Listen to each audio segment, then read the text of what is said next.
Working at McDonald's has ruined my life. I thought it would just be a way to save money for the future while I studied at my local university, but instead, it paradoxically turned out to be the thing that took my future out of my hands. It all started last summer, when I was working the drive-through window, which is as much of a daily routine as anything else you can do at McDonald's. Cars passed by the windows one after another, in a monotonous, boring blur like any other day. But despite the number of people who passed me during that shift, there was one individual who stood out among them all. The driver of the vehicle I was in was nothing special, just some random boyfriend taking his girl out for a bite to eat at McDonald's. But she was someone quite particular. First of all, she had this horrible ketchup red wig that just didn't go with the rest of her style. And on the other hand, there was this bad attitude that was noticeable even before she opened her mouth. I tried not to look at her and kept my eyes glued to the screen where the orders were coming in to see what they had ordered. But I couldn't help but turn in her direction every so often, because that wig made her look like a big red light bulb with the sunlight hitting her from the open car window. Her boyfriend ordered a Big Mac with a large Sprite, and she ordered a 10-piece McNugget with a large Coke. It may not seem relevant, but I only say this because I know for a fact that I did everything within my responsibility to make sure they got what they were supposed to get. I delivered the drinks first and then extended the bag of food. I expected her boyfriend in the driver's seat to grab it, but instead she reached over and snatched it out of my hands, giving me this dirty, hungry look as she did so. I'm used to seeing strange things at the drive-thru all the time, so I didn't think too much of them and dismissed them anyway with a, "Have a happy day." They sped out of the drive-thru, and I thought I would never see them again, but I was wrong. A few minutes later, the woman with the ridiculous red hair entered the establishment. I watched her as she grabbed a cup of McFlurry from the front. She was standing with her hands on her hips, impatiently requesting to speak to a manager, but her posture seemed rather hostile. By the time I finished making the McFlurry, the manager was with her. I really wasn't paying too much attention, but I could tell she was being very nasty for no good reason. I don't know what kind of day the manager was having, but she didn't seem to be willing to tolerate this woman's attitude, and before I could walk away, they started yelling at each other. "Do you think you can come into my establishment and insult my employees? Who the hell do you think you are? I should take you in the back and rip your damn wig off, you piece of garbage." At that moment, I watched out of the corner of my eye as the woman spat in the manager's face. In response, the manager slapped her across the face but immediately regretted throwing her hands and disappeared from the counter to go hide in her office. That's when the crazy woman got even crazier.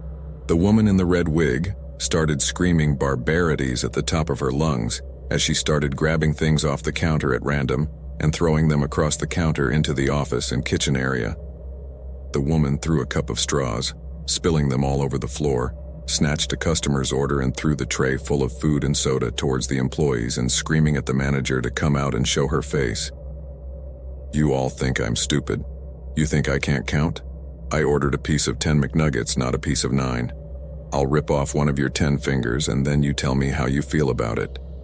She was making a horrible and completely disastrous scene, just because according to her a piece of nugget was missing from her order. At the time I couldn't do anything to help her, but look what happened. Several of my co-workers came to the counter to try to calm her down or get her out of the restaurant, but she was uncontrollable, completely out of her mind. She pulled one of those plexiglass barriers that hang in front of the cash register and threw it towards someone standing next to her and almost ripped his eye out. The corner of the plexiglass even cut him in the temple, so the poor guy came out dripping blood all over his shirt.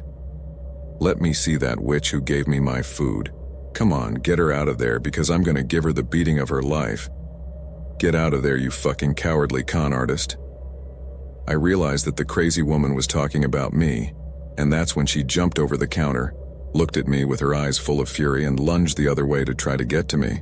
I was completely paralyzed with shock. It was like watching a wild animal pounce on its prey. But fortunately for me, the deranged woman was caught by a small group of employees who grabbed her and threw her out the door outside the store. However, she returned several times. In fact, every time we thought she was gone, she would come back in and throw something else at the people in the kitchen, until finally, After what seemed like an eternity, the manager came out and yelled at her, "The cops are on their way. Do you really want to throw your life away for a chicken nugget?" At that, she disappeared, but not before issuing a strong threat against me and the manager that made my hair stand on end. Basically, she told us that McDonald's walls wouldn't protect us forever, and that if she caught either of us on the street, we were really going to regret it. The police showed up about an hour later, asked a few questions, and took a copy of the security footage. I figured she would eventually be fined a few $1,000s or spend a few nights in jail, but we never knew she had been caught. 3 or 4 months into the season, I changed roles in the franchise and pretty much forgot about the whole thing. Most everyone moved on and forgot about it, even the cops. But then one day I was working at the drive-thru again, and I saw her. I almost had a heart attack when they rolled down the car windows and I saw who was inside. She came back with her boyfriend and ordered the exact same thing. But my heart sank into my stomach when I saw her get out of the car and walk up to the window. She was still wearing that same hideous red wig, but this time she looked even crazier than the previous time. She stared at me with those same unhinged eyes and that creepy smile on her mouth, like some kind of psycho looking at her next victim, but she didn't say anything. She just took her food and slowly walked away, looking at me through the window until they were out of sight. I thought about calling the police, but I figured she would leave once she counted her 10 pips, and she did. His presence gave me a jolt, which forced me to remember his little rampage a few months ago. But a while after he left, I wasn't thinking about it. Several hours passed and the sun went down. Then, just before I walked out the door, I remembered that I had seen her that day, so just as a precaution, I pulled out my key ring and grabbed the little pink bottle of pepper spray. I'd had this thing since I was a sophomore in high school about 6 years ago or so I was sure it was expired, but I figured it would be good enough in case of an emergency. I opened the door and stepped out with long, quick strides, hurrying to my car, but within seconds I heard her walking behind me and then running to catch up to me, approaching so fast I was sure she was about to attack me. Instinctively, I turned around and sprayed her directly in the eyes, not bothering to linger for any reason. I immediately turned around and ran to my car to escape from there as quickly as possible, while fumbling for my keys trying to find the unlock button. At that, I looked back towards the woman with the horrendous hair, and she was still standing, but she was wobbling. I watched her wipe her eyes vigorously and spit on the floor several times. Then she looked straight at me. Her eyes were bloodshot now, and all the skin around her was swollen and red, covered with thick tears. The woman bared her teeth like a rabid animal drooling, screamed horribly, then charged at me nonchalantly. But then I opened the car door and jumped inside, closing it behind me. I thought I was safe. But before I could calm my nerves enough to start my car, I saw a rock hit the window, shattering it like a wine glass. At that point, I started screaming in panic, but the panic turned to horror after her hands came through the broken window, grabbed me by the hair and threw me out of the car through the door. This woman began dragging me across the pavement as she grabbed me by my hair, pulling out strands and seriously injuring my scalp. I was completely shocked and helpless in the face of this maniac's brutality, but just when I thought it couldn't get any worse, she began repeatedly punching my face and savagely snarling at me using her fingernails as claws. Her nails cut my face and eyes, splitting my lip and leaving deep scars on my cheeks. "How about this, bitch? This will teach you to never disrespect me again. You're going to remember me every time you look in the mirror," he screamed at me as he brutally assaulted me with a level of viciousness, the likes of which I had never experienced before in my life. I don't know how long I endured his furious attack, because I didn't fight back. I just grabbed my car keys so they wouldn't steal my car. Finally, I heard my manager come out and start screaming. That's when the crazy woman threw me to the ground and ran off, once again disappearing across the parking lot. After this, the manager along with other co-workers helped me and took me to the hospital. There I was treated, but the damage this woman caused me was quite significant. The first time I looked in the mirror, I started crying desperately. My whole face was full of bruises and lacerations, some of them so deep I was sure they would leave me with a big scar. And so it happened. The manager called the police once again, and they arrived at the scene. But they basically did the same thing as the previous time, and the hardest thing is that to this day they have not caught her. It's as if they don't care in the least. The police never took action regarding this case, so she is walking around free and probably assaulting other people to this day. Thinking about this fills me with helplessness and lets me see how unfair life can be sometimes. This woman ruined my life. I quit my job after that day and moved back to my parents' house. I even missed my college graduation because my face was so battered that I didn't dare show up like that. Plus, I was too scared to go out. I was terrified at the thought that I might run into her again and relive the hell of that night. Although I recovered from the physical injuries, I still have scars on my face that, as she told me, remind me of her every time I look in the mirror.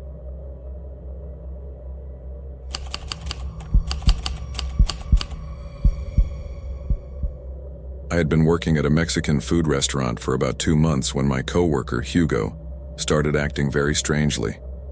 At first, it almost seemed like he was experiencing some kind of personality change. You know, like when you have a personal crisis and it affects the way you are. Normally, he was a super friendly and nice guy, and we got along pretty well in the months we'd been working together. He was also a longtime employee of this restaurant. He worked at several different branches over the years, and I knew he liked his job and took it very seriously. So when he started acting obnoxious, irritable, and nasty to customers, I knew something was wrong. I called him aside one afternoon while the restaurant was quiet and asked him if something was wrong. Not that I wanted to be nosy. It's just that I was truly concerned about his attitude and the hostile environment that was created around him every shift. When I asked him this question, he looked at me as if I had done something stupid. His lips pursed in a gesture of irritability, and he said to me, "It's okay," but his voice rougher than usual, as if he had been swallowing stones. "You seem a little out of place recently, that's all," I said, trying not to sound overbearing. "I was just making sure everything was okay," he said as he frowned. "I'm not the one who's been acting weird," he said suddenly. "Don't you think the customers have been ruder lately?" I stared at him, trying to figure out what he meant. As far as I knew, we hadn't had to deal with any problematic or especially difficult customers lately. Everything had been pretty normal. Besides, in this restaurant, customers come and go. It's not like they're the same all the time, so there was no basis to what he was saying, since really, the only thing that was different was Hugo's behavior. But apparently he didn't see it as a problem. I shrugged, trying to choose my next words carefully. I didn't want to agitate him. I was judging him more than he was already being judged by everyone, and by the way he was moving his feet and clenching and unclenching his hands, I knew something was definitely bothering him. "Don't look at me like that," he blurted out before I could utter a word. I blinked in bewilderment because his tone was as if what I said had really bothered him. I took a step back unconsciously at his outburst, but without saying a word, because I was so taken aback by his attitude that I simply went blank. Then he says to me, "You're looking at me like I'm stupid, as are the others. You're all looking down on me." Hugo was Spanish and his accent was quite thick. His voice was rising and starting to attract the attention of the customers, so I stretched my hands out in front of me trying to calm him down. "Hey, put 2 down. I'm not looking down on you. Why don't you take a little break and then tell me what's wrong?" Hugo spat, and I saw seeds flying from his lips.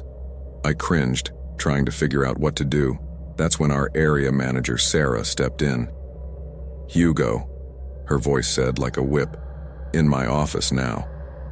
My coworker shrugged his shoulders, shaking, and I heard Sarah scold him before she disappeared behind him. "I've never heard him raise his voice like that," I said, scratching my head. "He's usually a great guy." Sarah pursed her lips. "I'll talk to him," she said. "But behavior like that is not acceptable, regardless of how unusual it is." I nodded as I watched her leave before returning to the order desk. Hugo ended up being suspended and advised to seek some kind of anger management therapist. I thought that was a bit extreme given his previous history, but I didn't have the nerve to argue with the higher-ups, so I kept quiet about it. It turned out that Hugo's sudden irritability was the least of our worries, as he wasn't the only one who started acting strangely. Amy was one of the employees working in the back kitchen. It was only a small branch, so there weren't many of us, and after Hugo was suspended, it almost seemed too quiet. Amy had always been nice to me, even if she was a little brusque in the way she spoke. But she had never bothered me before, not until she started getting aggressive, just like Hugo. I noticed that the orders were taking a little while to complete, so I headed into the kitchen to see if there was a problem, and found Amy standing there, a knife in her hand and her shoulders shaking. "Is everything okay?" I asked, increasingly alarmed. When she turned to look at me, her eyes were wide and frantic, looking around the kitchen for something I couldn't see. "Did you see where it went? Where did it go?" she kept saying over and over. "What was it?" I said, looking at the knife in her hand. Her breasts were rising and falling rapidly, and her breathing was short and sharp, as if she had a lot of adrenaline in her body. "The monster? Did you see it?" I stared at her, trying to figure out what she was talking about. "Monster?" I repeated in disbelief. "I saw it. It was here. It was looking at me," she said in a scattered voice, still clutching the steak knife. At that moment, I looked at his hand, the one he was holding the knife with, and realized he was squeezing it so hard that his knuckles looked white. "Well, I guess it's gone, so maybe..." But before I could say anything else, the door opened and Sarah walked in. "What the hell?" cried Amy when she saw Sarah. A high-pitched, fear-filled scream that made the hair on the back of my neck stand on end. Then she ran toward the manager with the knife held high, wide-eyed and frantic. At that moment, I couldn't believe what was happening. I watched in horror as Amy lunged at Sarah with the knife, trying to stab her. Fortunately, Sarah managed to get out of the way just in time, and Amy ended up crashing into the counter next to her. I was completely paralyzed with horror and bewilderment, but Sarah's scream forced me to react. "Call the police now," Sarah shouted to me in desperation, as she grabbed Amy with a hook-like grip, holding her from behind her back. I ran to the phone, my hands shaking as I dialed 911 and gave a hurried explanation of what was happening.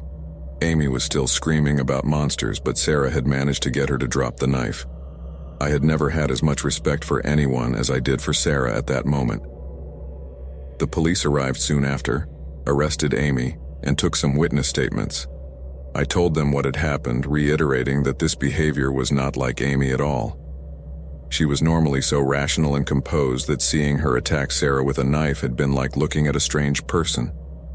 It was not lost on me that the same thing happened to good old Hugo, and Sarah was smart enough to realize that something was wrong too, only none of us knew what it was.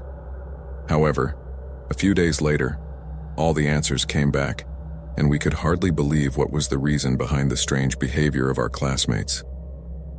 2 days after the incident, with Amy and Hugo suspended, Sarah and I had to take over the kitchen. That's when she noticed this sort of black spot sticking out of the back of the main freezer. She freaked out as soon as she saw it, and it was no wonder, as it was a huge mold stain that stretched across much of the wall behind the freezer. Not only was this a huge hygiene hazard, and he had never seen anything like it before, but it was completely odorless, as if it was tiny. The black veins running across the kitchen tiles, forming spider webs that looked like a huge mural. It was creepy, and the worst part was that no one had noticed it before. We temporarily closed the restaurant and called in an expert to deal with it safely, but even he seemed perplexed by what kind of fungus it was. The employee didn't want to risk removing the strange, huge spot, as he had never seen a fungus like that before, and had no idea how dangerous it could be. In the end, Sarah ended up calling in a specialized team to take samples of the strange outbreak and remove it from the restaurant's kitchen. According to the hazmat guys who took the samples, this was a rare type of fungus that caused a variety of side effects for those who breathed in the spores, including increased irritability, paranoia, and hallucinations. But not only that, it was also potentially deadly if you were exposed to it for any length of time. When I found this out, I was really worried for Hugo and Amy, but also for Sarah and myself, as I used to spend a lot of my time in the kitchen area, so I was also exposed to the fungus, but fortunately it did not have the same effects on me as it did on my colleagues. However, I was also subjected to several tests to verify that I was healthy, and fortunately, I was. The restaurant was closed for months while the outbreak was contained and cleaned up. All employees underwent medical examinations, while Hugo and Amy received treatment, and the company was responsible for all expenses.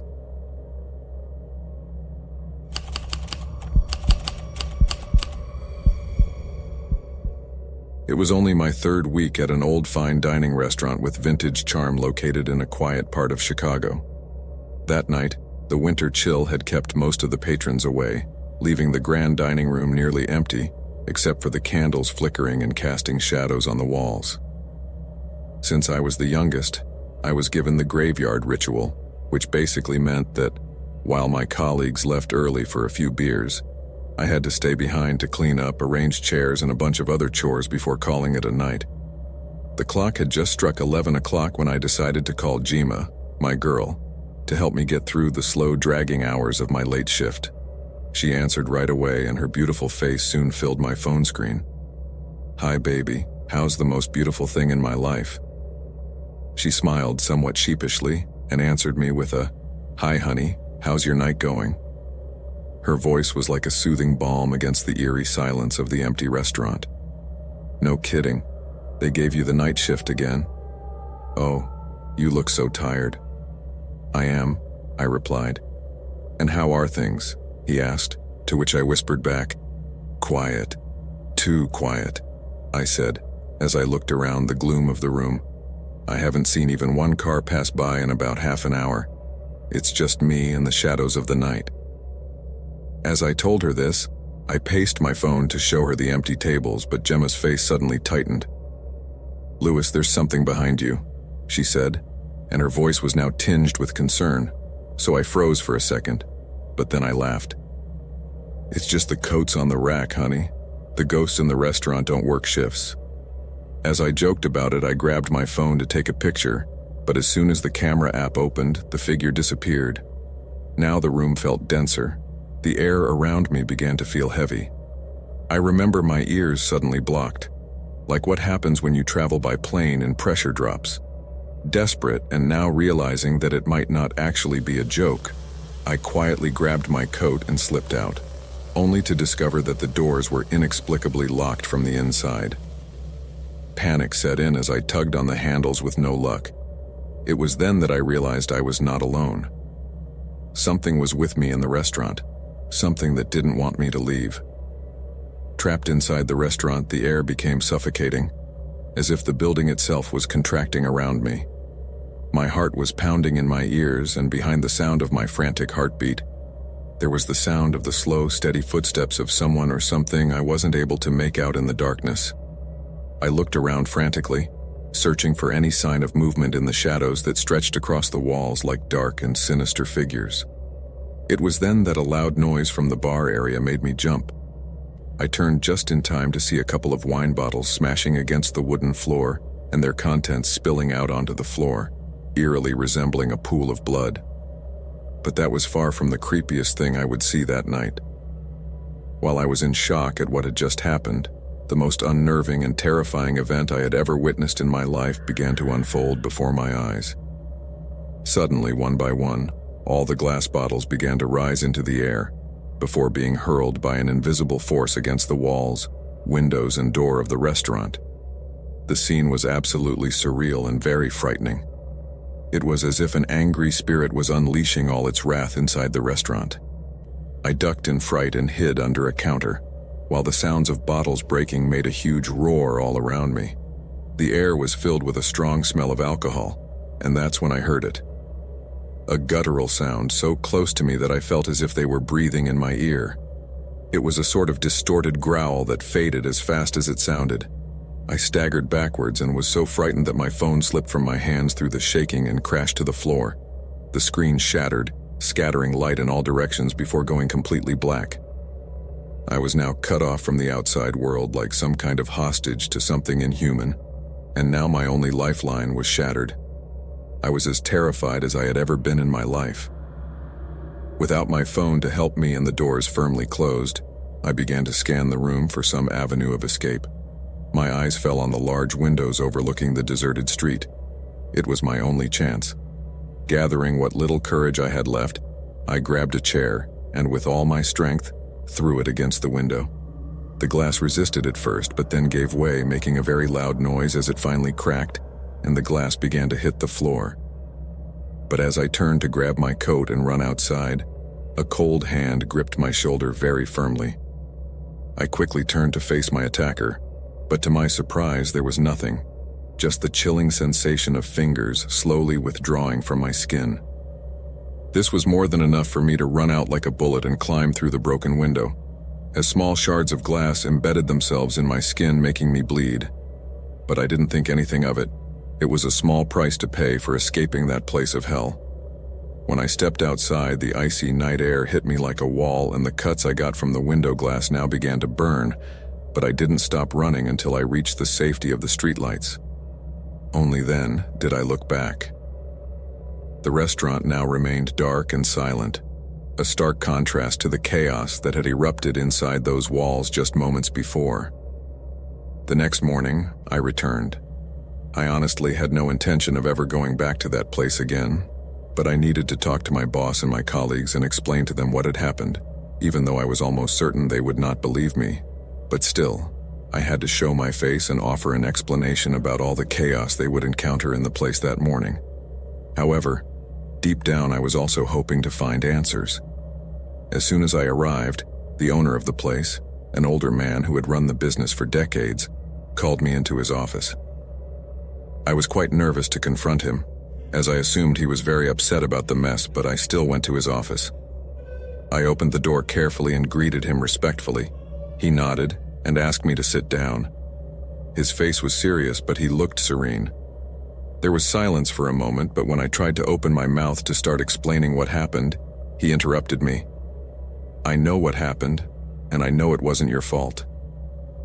I was totally cold when I heard those words because I wasn't expecting them at all. Mr. Arthur offered me a coffee and shared with me a dark story. The restaurant was built in the 1920s and had been a speakeasy during the Prohibition era. The original owner was Mr. Arthur's father, and it was one of the most frequented places by the big gangsters of the time, including Al Capone himself. But one day, a horrible tragedy occurred. Two enemy mafias met in this place and a terrible fight broke out which ended in a bloody massacre. At least 25 people were killed that night, among those involved and innocent people who just went to the place to have a drink. Because of this, the place was closed for several years until it was reopened in the mid-1950s, but now, as the sophisticated restaurant it is today. However, since that time, employees have on multiple occasions over the decades reported paranormal encounters inside the restaurant, ranging from shadows, voices, things falling from the kitchen, and physical manifestations, to chaotic episodes like the one I had witnessed that night. Basically, Don Arthur corroborated me that the place was full of spirits, and considering what happened there, it doesn't surprise me at all. I really appreciated the fact that this elderly gentleman took the trouble to give me answers, even though I didn't ask for them. Most owners would choose to say nothing and hold the employee responsible, but this man not only explained to me what happened and exonerated me from responsibility for it, but he gave me the option of returning to work if I wanted to. But the truth is that I did not feel at all comfortable with that idea. I do not think my heart could stand another scare like that night. So I politely declined the offer, shook his hand and left his office, feeling a new and high respect for this man.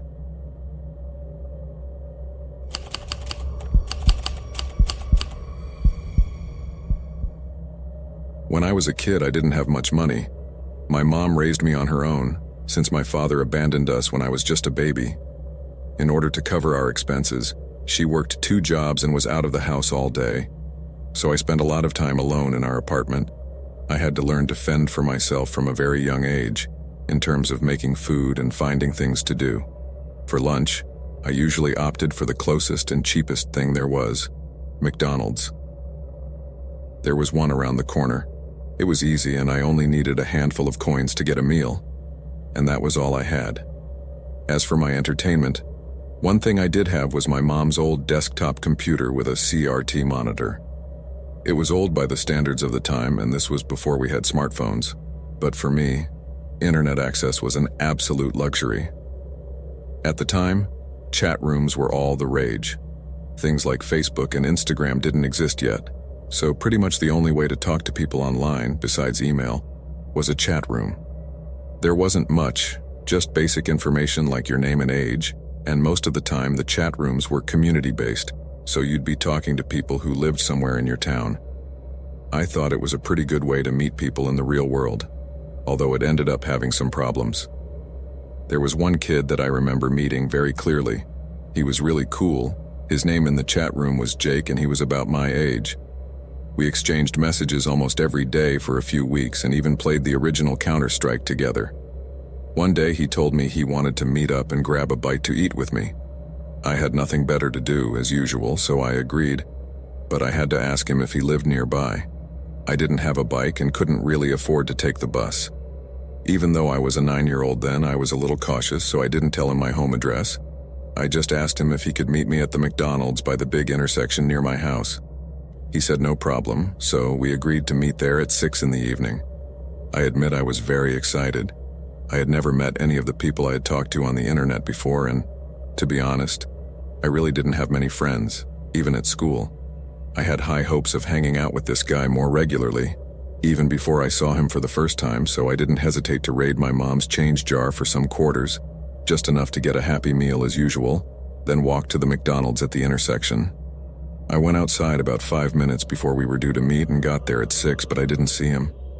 I kept my eyes peeled, keeping an eye out for the green jacket Jake said he would be wearing as he took a seat in the dining room. The McDonald's employees recognized me as soon as I arrived, since I was there almost every day, but I decided to wait for Jake to arrive before ordering, knowing the workers wouldn't bother me. After a few minutes, I started to get a little anxious. I didn't have a cell phone as they weren't very common at the time, so I was sitting there quietly, looking around the dining room, when suddenly I saw something kind of strange. A man in a trench coat was standing by the window, staring at me. The moment I made eye contact with him, he started crawling toward me until he was standing right next to my table, which was waist-high above him. This man was holding the box of a Happy Meal just over the edge, and he suddenly said to me, "You look hungry, kid. Would you like some of my Happy Meal?" No, I'm fine, thanks. I'm just waiting for someone." I replied. "Oh, you're waiting for Jake? He's my son," he said. Without asking, the man sat down next to me on the bench when there was a perfectly good seat right in front of me. He moved the Happy Meal box and put it in his lap, even though the table was right there. He leaned over and murmured in my ear as if he was about to tell some kind of secret. He called me and said he was about to ride his bike to meet someone here. I know this isn't the best part of town, so I thought I should drive to make sure everything was safe, but I figured he'd be here by now. "Oh, I hope that's okay," I said, a little worried about my friend. Then he says, "But while we're waiting, you should eat something. I bought this Happy Meal for you two. Come on, don't be shy, have something." I really didn't know how to feel about this man. I was just a kid at the time. Now that I think about it, I guess I really didn't have a proper sense of people's intentions. On the one hand, he was really invading my personal space, but on the other hand, his story made sense to me. I mean, how else would I have known the name of the person who was waiting to meet me? That made me give him the benefit of the doubt, though ultimately it was the growling in my stomach that convinced me. I knew I could have paid for my own food, but I didn't think there was anything wrong with getting some free food. Okay, sure. Thank you, sir. Yeah, that's it. Just reach in there and grab something random. Mind you, be fair to Jake. He opened the box himself as it was still in his lap, but wouldn't let me look inside.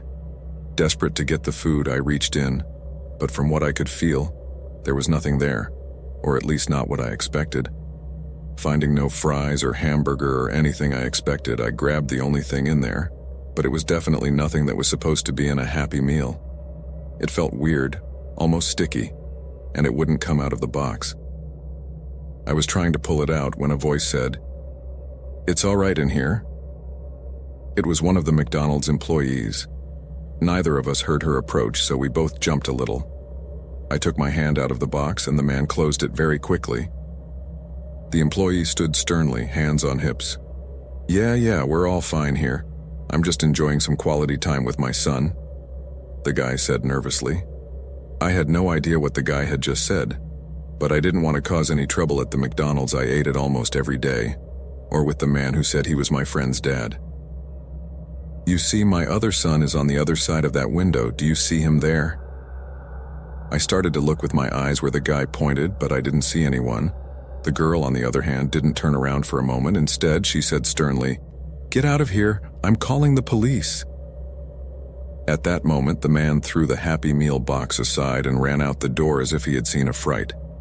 At that point, I also tried to leave, but the woman, who must have recognized me, wouldn't let me. She asked me for my mom's phone number and called her. I felt I was in trouble for something, but I didn't know exactly why. The woman told me to wait until my mom came to pick me up, so I waited. In all that time, Jake never showed up, and I finally realized that he never existed in the first place. But the strangest part of it all is that when I picked up the box the man had left behind, irrationally expecting to find some food in there, I realized it was more than completely empty. There was a hole cut in the bottom about 2 inches wide. I had no idea why anyone would do that at the time, but I eventually connected the dots later. My mom arrived a couple of hours later and took me home. There she gave me the talk again about not talking to strangers, but I didn't quite understand why. I mean, I didn't know what had been so bad, but I just kept quiet, nodded my head at everything my mom said. I also didn't tell her anything about Jake, and that I would be meeting him or anything. I didn't want to prolong my mom's lecture. I just wanted to go back to my room to play video games, so we didn't talk much about what had happened. I didn't contact Jake again either. He seemed to have vanished.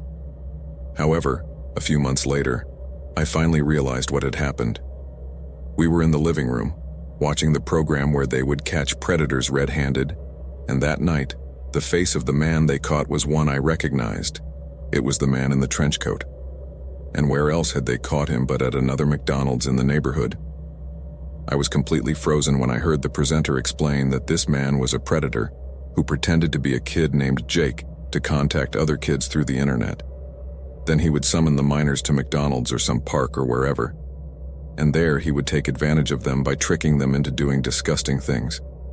I was completely shocked when I saw this, and then all the pieces fell into place in my young and innocent little head, and I realized that Jake never existed, but that it was this man who was pretending to be him and was tricking me all this time.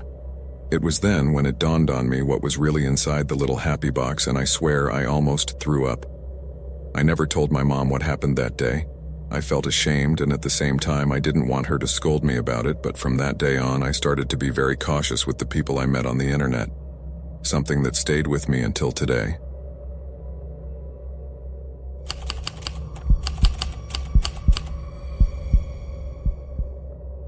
It was an unusually busy Thursday night at L'Escargot, a restaurant famous for its sophisticated French cuisine and often reserved for the city's elites.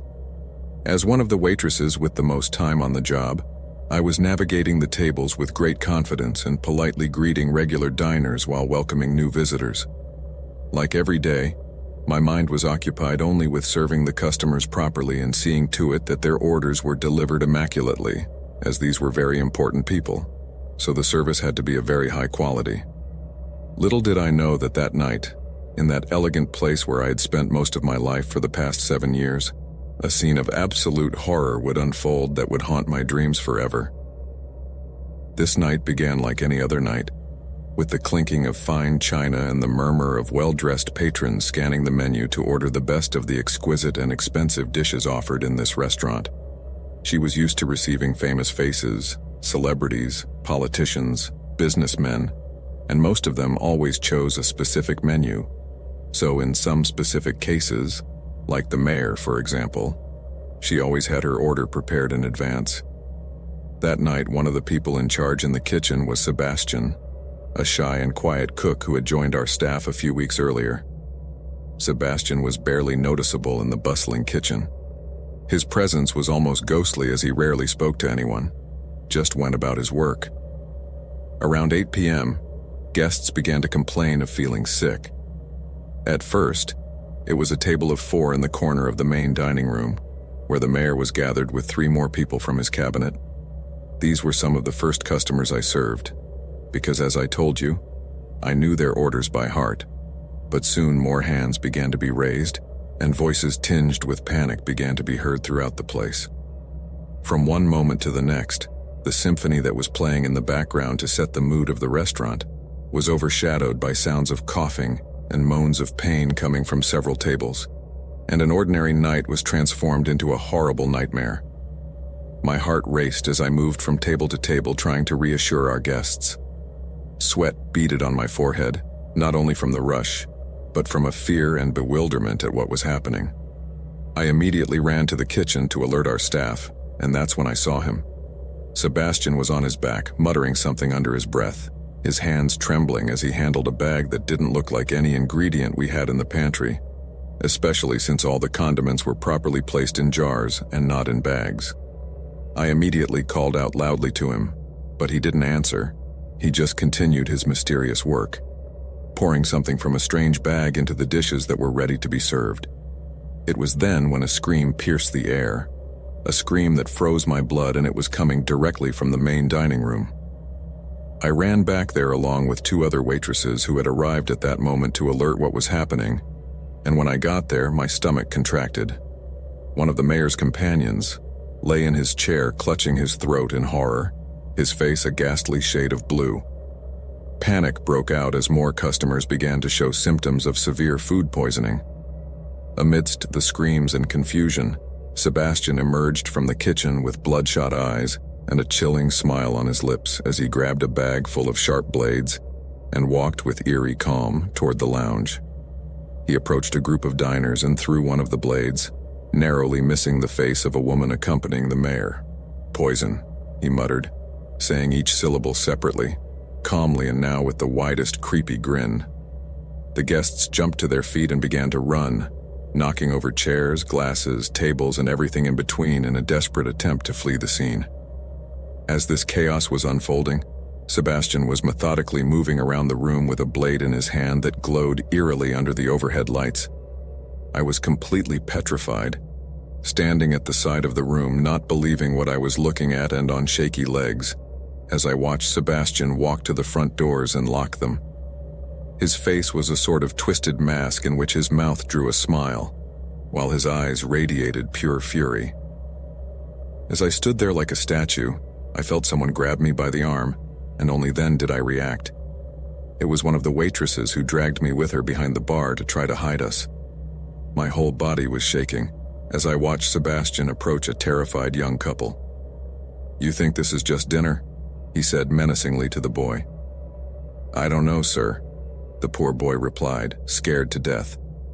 "Of course you don't know. You don't know what goes on behind the scenes. You think you can come marching in with your expensive little shoes, throw down your purse to impress your girl with some expensive food that you can pick out better at your supermarket. Cook it yourself, and it would still taste better than this. All these fancy chefs spit in your food before serving you? Did you know they mix things that make you sick? Look around at all these fancy people throwing up, and all for some food. All for some food? Do you think they really care about you?" she shouted in a cracked voice.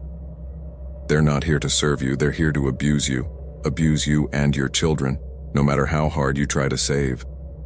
Trust me, you can't." The couple at Sebastian's feet trembled with fear. This man was completely insane. He was saying nonsense and had everyone completely terrified, while those who ingested the food kept dropping like flies on the floor. The man tried to protect his partner, begging for mercy, but he knew it wouldn't come. Sebastian's response was to slit both of their throats with one of his blades, and then toss it aside, saying they had already soiled it. He then took one more from the bag and walked over to another couple at another table. All the customers were screaming and crying at the time, while the bodies of these 2 innocent young men were bleeding to death on the floor. The psychopath approached this new couple and began to tell them another string of similar nonsense, but now something to do with the government and the way it controls people by means of chips that they place in the meals at these restaurants. We were all completely terrified and bewildered. Sebastian was completely out of control, and in the end he did exactly the same thing he did with the previous couple. He cut their throats and threw the blade away again. As I watched him run the sharp blade across the necks of these young men without any mercy, a scream came out of my throat without me being able to help it, drawing the psychopath's attention. Now Sebastian called out to the staff and chefs, making them stand in a line and cover their ears. He approached them one by one, asking the first person to apologize to him. She was so nervous she could hardly utter words. Then he punched her in the face and placed the blade to her throat. She quickly begged for his forgiveness and started begging for her life, but he just started laughing like a psychopath and slit her throat too, then moved on to the next, and then the next. The begging and crying was all over the place, but now it was less because this madman at this point had already ended the lives of almost half of the people present. And I'm talking about the restaurant was packed that night. Suddenly he said, "Ah, Lisa," as he tossed me a phone. "Record this. Would you?" "Sure," I said, my voice cracking. I picked up the phone and started recording, but with the latent fear that I might be next. As I started recording, the exact instant he pulled out a new blade and approached another staff member. A sort of tack cut through the air, and Sebastian's body abruptly fell to the floor, and then a pool of blood began to form around his head. It all happened in a split second, so everyone in the room was in shock. It turned out that a team of policemen had already been outside for a while, but the restaurant had soundproof walls. This was to prevent the noises from the street from disturbing the diners, which is why we hadn't heard them until now. What happened was that the snipers found a gap between the window and the curtain, and that was all they needed to take down Sebastian's madman. As the police swarmed in and paramedics tended to the wounded, the gruesome reality of the event began to sink in. The whole place was in chaos and there was blood and bodies everywhere. I sat there in the middle of the disaster, my body shaking uncontrollably. I had survived, but at what cost? The images of that night would forever be etched in my mind. The image of my classmates being killed, of the place that had been my second home for the past 7 years turned into the scene of a massacre. It all began to come crashing down on me with a weight far greater than I thought I could bear. Nothing made sense. Why did Sebastian do it? What drove him to such madness? The answers would come not much later, but this would only add one more degree of pain to the tragedy. Sebastian, whose real name was Benjamin McCartney, was a psychiatric patient suffering from severe schizophrenia and had escaped from a mental health facility where he was being held about 5 months earlier. Sebastian suffered from hallucinations and multiple personality disorder and needed constant medication, which he had not been receiving since the day he escaped from the psychiatric hospital. In short, there was no real motive behind his actions, but he really was terribly out of his mind and the consequences were devastating. 15 people died that night at Sebastian's hands. 7 of them from the poison he put in their food, and the other 6 he murdered in cold blood by slitting their throats with a razor. This event ruined my life forever. I have never been the same since that night. It has been 12 years since that fateful day, and to this day I suffer from panic attacks, anxiety and stress. I have recurring nightmares about that night and have had episodes where I have even seen the faces of my deceased classmates and other people.